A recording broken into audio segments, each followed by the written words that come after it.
Bapak Alvin Lim wafat beberapa hari setelah beliau mencabut laporannya terhadap Nopi. Kejadian ini bagi saya bukan hal yang kebetulan, tetapi ada pelajaran di balik kejadian. Ya mungkin di antara kalian ada yang berpikir kalau bahwasanya saya itu mengeksploitasi kematian seseorang. Tapi ya itu hak Anda, silakan Anda kalau mau berpikir seperti itu. Tapi saya berupaya mengajak kepada kalian semua, terutama mengajak kepada Farhad Abbas untuk sama-sama menganalisis, mengambil satu pelajaran dari kejadian, begitu loh. Nah, sebelumnya saya ingin mengucapkan dulu turut berbelasungkawa kepada atas meninggalnya Bapak Alvin Lim. Semoga beliau mendapatkan tempat terbaik di sisi Tuhan Yang Maha Kuasa. Oke. Supaya kita bisa mendapatkan satu pelajaran dari kejadian, terutama dari wafatnya Alvin Lim, maka kita harus bersepakat dulu di awal, yaitu apa? Bahwasanya Bapak Alvin Lim wafat dalam keadaan baik. Karena seperti kita ketahui bersama, orang meninggal itu kan bisa dalam dua keadaan, dalam keadaan baik dan dalam keadaan buruk, begitu loh. Nah, kita sepakat dulu di awal bahwasanya Alvin Lim meninggal dalam keadaan baik, begitu ya. Kenapa kita harus bersepakat bahwa Bapak Alvin Lim meninggal dalam keadaan baik? Supaya kita mendapatkan satu pelajaran dari kejadian, begitu loh ya. Nah, oke, sekarang kita masuk pelajaran apa sih di sini, gitu loh. Begini. Ciri-ciri orang yang meninggal, yang akan meninggal dalam keadaan baik, itu punya ciri-ciri. Jadi beberapa hari sebelum meninggal, pertandanya itu muncul, begitu loh. Bagi orang yang akan meninggal dalam keadaan baik nih ya, salah satu pertandanya yaitu meningkatnya ketakwaan, begitu loh. Nah, begitu. Nah, tapi ini syaratnya adalah orang yang akan meninggal dalam keadaan baik. Jadi beberapa hari sebelumnya meningkat ketakwaan. Nah, sekarang coba kamu kaitkan nih. Ciri-ciri orang yang meninggal itu meningkatnya ketakwaan sebelum meninggal. Kemudian Bapak Alvin Lim meninggal beberapa saat setelah mencabut laporannya terhadap Nopi. Korelasinya di situ apa? Ketemu ya. Berarti begini nih. Meningkat ketakwaan, mencabut laporan. Berarti pencabutan laporan Alvin Lim terhadap Nopi itu adalah sebuah kebaikan karena meningkatnya ketakwaan. Tindakan mencabut laporan itu kebaikan buat Alvin Lim. Otomatis mencabut laporan itu adalah membuat laporan terhadap Nopi itu adalah sebuah kesalahan. Karena mencabut laporan itu sebuah kebaikan, maka melaporkan Nopi itu adalah sebuah kesalahan.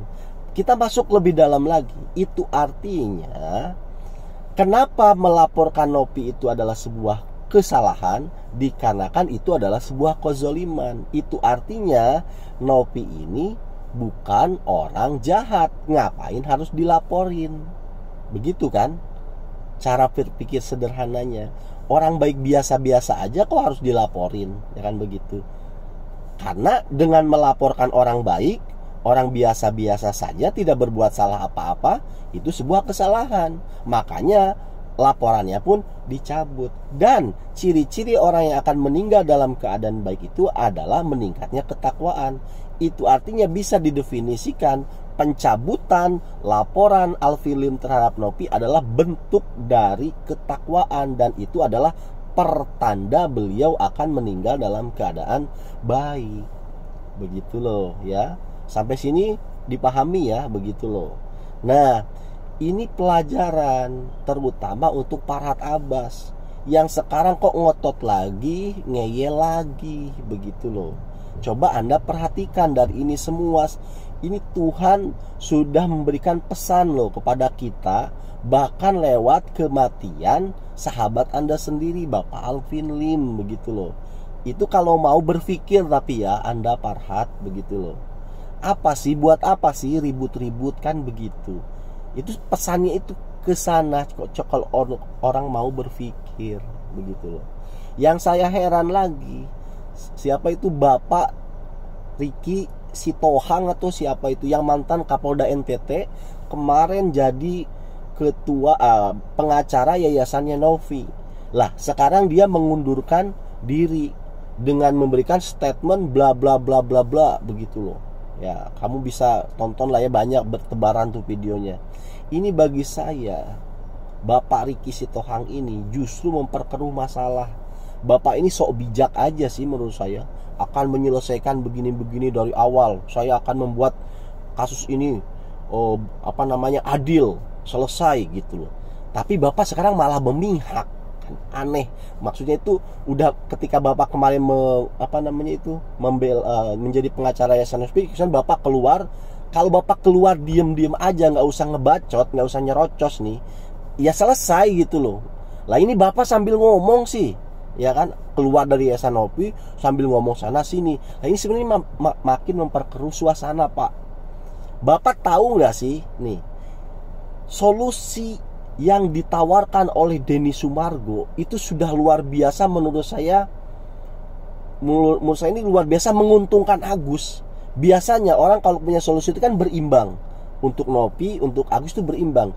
Ini menurut saya nih, solusi yang diberikan oleh siapa itu, Denny Sumargo, itu sebenarnya sangat menguntungkan Agus. Sekarang Bapak masih malah mau belain si Agus gitu loh. Saya heran gitu loh. Gini loh Pak, nih solusi yang disaranin oleh Denny Sumargo ya, 1,3 M disumbangkan ke lewat Tobi, yang mana kesengsaraannya lebih sengsara daripada Agus begitu loh. Tanahnya habis, hartanya habis, mereka tidak bisa bekerja, mereka kelaparan kan begitu.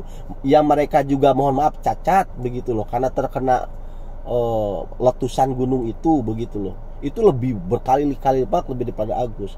Itu yang pertama. Yang kedua nih, Agus kalau mau berobat silahkan, uang sudah sedia. Bahkan Denny Sumargo naruh duit didepositkan di di rumah sakit. Agus tinggal datang Pak, ya kan, tinggal obatin dirinya sendiri, dibayarin tuh sama Denny Sumargo, tapi duitnya dideposit begitu. Coba itu keuntungannya nih buat Agus. Kemudian yang kedua, silahkan gugat secara perdata. Kalau pihaknya Agus menang secara perdata, Denny Sumargo siap mengembalikan duit 1,3 miliar. Kurang apa? Mau apa lagi begitu loh. Meskipun sekarang ini 1,3 M disumbangkan. Ini kalau orang normal ya, manusia biasa akan lebih bersyukur kan. Oh ternyata 1,3 M bisa dinikmati saya sendiri. Ternyata dengan ini semua bisa dinikmati oleh ribuan orang di NTT. Kan begitu cara berpikir. Tapi kan kenapa harus berpikir rumit begitu?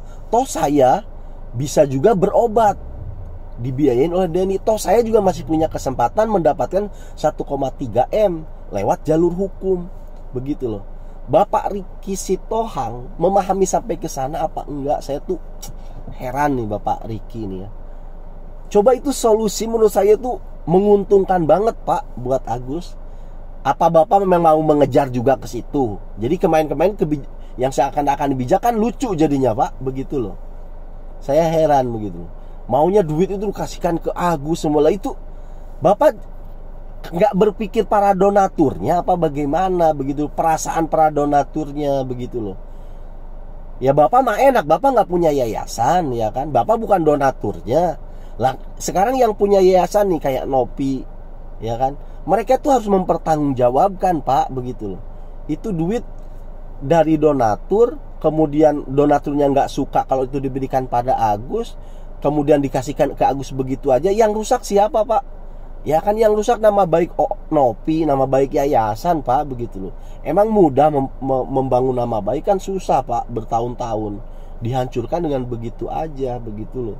Kan nggak bisa begitu cara mainnya. Enak aja kasihkan Agus begitu aja. Ya kalau donaturnya rela, donaturnya ikhlas dan lain sebagainya. Lah ini donaturnya kan bermasalah juga gitu loh. Gak redo mereka, lebih ridho sekarang dialihkan ke NTT. Padahal dengan solusi seenak itu, kok masih aja ribut gitu loh. Aduh, bener-bener. Justru saya sekarang mempertanyakan nih Bapak Riki, kenetralan Anda di mana begitu loh ya kan. Ya sudah, terima kasih karena sudah menyimak. Semoga kalian dapat pelajarannya.